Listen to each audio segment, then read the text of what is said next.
இந்தியாவில் நீதிமன்றத்திற்கு பதிலாக தெருக்களில் நீதி வழங்கப்படுகிறதா?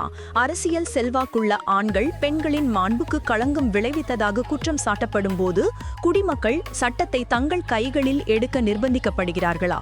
பொதுமக்களின் கோபத்தின் அதிர்ச்சியூட்டும் மற்றும் நாடகிய வெளிப்பாடாக காங்கிரஸ் தலைவர் ஆதித்யா தீர்த்தஹல்லி கர்நாடகாவின் சிக்மக்லூரில் ஒரு பெண்ணுக்கு பாலியல் தொல்லை கொடுத்தது மற்றும் சமூக ஊடகங்களில் அவரது தனிப்பட்ட புகைப்படங்களை தவறாக பயன்படுத்தியதாக கூறப்பட்ட குற்றச்சாட்டின் பேரில் கோபமடைந்த கும்பலால் கொடூரமாக தாக்கப்பட்டார் மற்றும் அவமானப்படுத்தப்பட்டார்.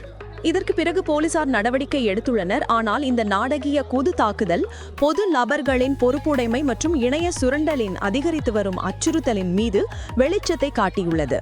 காங்கிரஸ் தலைவர் ஆதித்யா தீர்த்தஹல்லி மீது புதன்கிழமை அக்டோபர் 29, 2025 நடந்த நாடகிய தாக்குதல் சமூகத்தின் கோபத்தின் ஒரு உண்மையான மற்றும் வடிகட்டப்படாத வெளிப்பாடாக இருந்தது.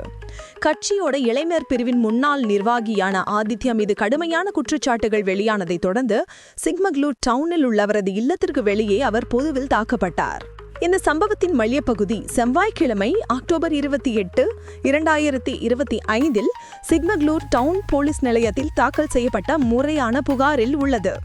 ஆதித்யா தனக்கு பாலியல் தொல்லை கொடுத்தது மட்டுமல்லாமல் அவரது உருமாற்றப்பட்ட தனிப்பட்ட புகைப்படங்கள் மற்றும் ஆட்சேபனைக்குரிய செய்திகளையும் சமூக ஊடக தளங்களில் பரப்பியதாக ஒரு பெண் குற்றம் சாட்டினார்.